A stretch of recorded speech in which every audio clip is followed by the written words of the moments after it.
Good morning guys, I hope you're having a great day. Now today Battlefield 6 just announced a new update to make changes on the challenge and assignments. Let's talk about it. The gameplay that you see right here is going to be me playing the Recon class and playing Blackwell Field, and it's showing you how bad of a map design Blackwell Field is. But enough about Blackwell, I'm going to talk about that in a separate video of why it's designed badly. But if anything, let's talk about the changes that's happening today. Now I'm not going to read the entire update word for word. I'm just going to focus on some key things that I had pointed out and the main changes that they're doing. So let's start with this. As we continue to build on the improvements as we mentioned previously, we are also delivering a major overhaul of challenges and assignments guided by gameplay data and your feedback. Some of the adjustments in this update are substantial, and we wanted to share more context on how we arrived at them. This update makes significant reductions to challenge requirements, cutting down on time investment while maintaining a focus on skill-driven progression that rewards consistent play.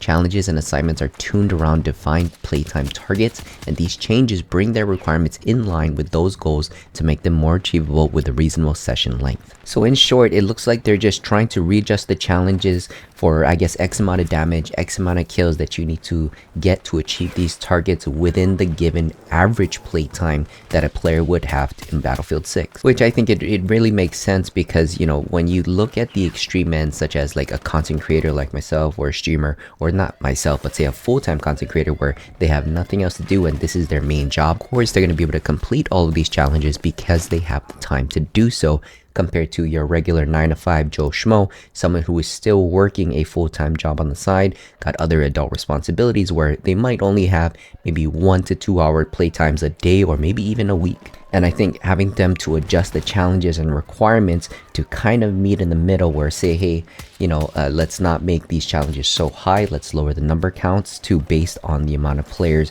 that are actually playing a regular amount of game time per week. In this first set of changes, we made a total of 90 plus adjustments to challenges and assignments, and below we've highlighted a few examples. So I tried to look on the main Battlefield website to see about any latest news to talk about the 90 plus total.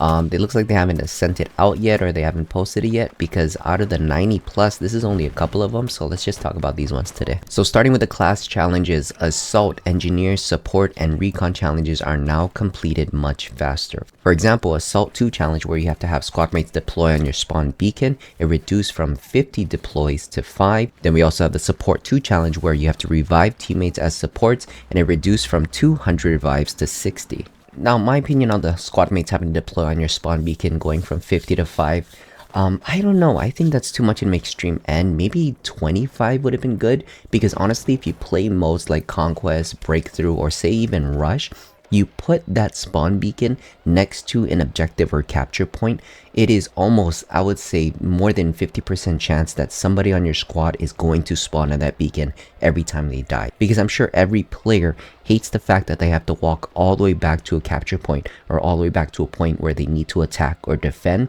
when they can take that deploy beacon and just get there in half the time. So I don't know why certain people are having issues with people wanting to spawn on that beacon. If you play like a game of Conquest where the average play time is maybe about 15 to 25 minutes, you can easily get at least 10 plus deploys during that time, especially if you're putting these spawn beacons very close to the objectives. And then I would even argue having to do the 200 revives, because when you play like a game like Breakthrough or Rush, or you play with Blackwell Fields, or just very areas where there's gonna be a lot of people going down because it's a high choke point where a lot of people are trying to take that point, but that point simply just does not have enough cover and everyone is just dropping left and right, this should be a very easy moment for revives to be done. And mind you guys, my opinion is not from someone who does have a lot of game time playing this. You know, I do have a 9-to-5 blue collar job. I work Monday through Friday. I have kids.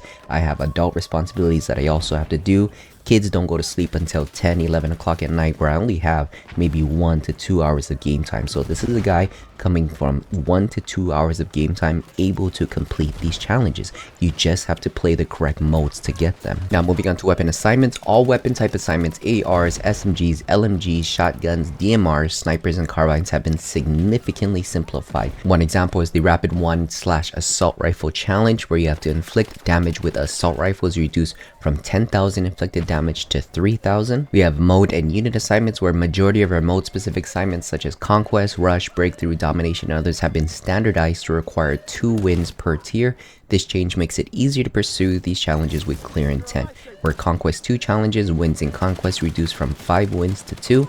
Conquest 3 challenges, where objective kills in a round of Conquest reduced from 30 objective kills in a round to 10. Now I guess the Conquest 2 challenges where you have to get 5 wins is kind of valid, because sometimes you just do have that short end of the stick, or you're that solo squad player where you just are not having those matches where people are playing as a team and they're playing the objectives correctly, where you could have 2, 3, 4 losses in a row. So maybe this could be a little bit valid. But for Conquest 3, where you have to get 30 kills while defending the objectives, honestly, this should be an easy one to do as long as you're doing what you're supposed to do, which is taking the capture points, taking the objectives. Every time that you're trying to attack a point or defend a point, you should be getting at least 1 or 2 kills. And with a match that's usually about 14 to 25 minutes long, you are going to get a good amount of kills. The only time I could see this as an issue is for people who just main a specific class, such as Recon, and you never want to get on point, and you just strictly want to just be your bird's eye view, you want to be able to pick enemies from afar.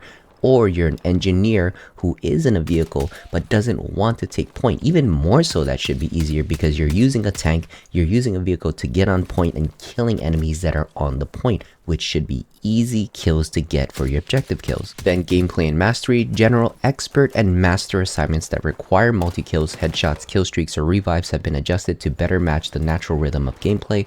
For example, multi-kill and streak goals now align with average round performance rather than rare outlier achievements, such as Explosive Experts 2, where you have to get multi-kills with explosives reduced from 20 multi-kills to 5.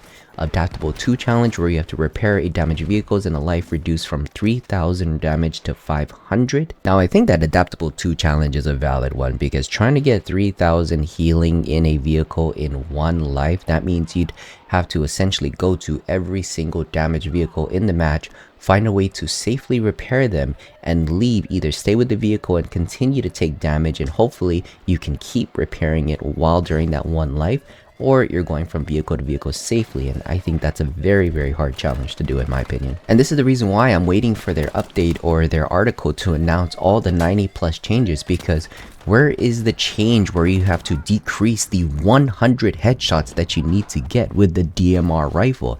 I think that one is a valid hard one to do. Now overall on the update, I'm not saying that they shouldn't make these changes. I think there are some challenges that are valid where, you know, someone who isn't necessarily having so much playtime is not able to complete these challenge within a given amount of time. And also too, they released a casual breakthrough mode that actually make these challenges much more easier to complete. So I'm wondering at what level of difficulty or challenge are we really gonna have in a game? Because the idea of challenges is that it's supposed to be challenging, in my opinion. So I understand that they're trying to not make it too challenging, but what's the threshold that we need to find? Where is the data that they have to say, hey, majority of the players need to have, say, on a challenge going from 1 being very easy to a challenge of 10? Where are they finding the data to say, hey, majority of our player base doesn't have the time nor the skill set to reach these challenges, which is at skill level 10. We need to bring it down to skill level 2. Battlefield, in my opinion, this is my opinion solely, they're overcorrecting a bit much, where if they're bringing level 10 difficulty, instead of bringing it down to maybe 6 or 5, they're bringing it down to 2 or 3. Again, this is coming from a guy who also has the same amount of limited time. But also there are other factors where I am a grinder. I am the type that wants to complete challenges. I am the type that really finds the enjoyment in the level of difficulty it takes to get into complete these challenges. And maybe that's why my mentality and my response to these type of changes are kind of a mixed bag, where it's some good, some bad, but I really don't think it's necessary because it's actually doable.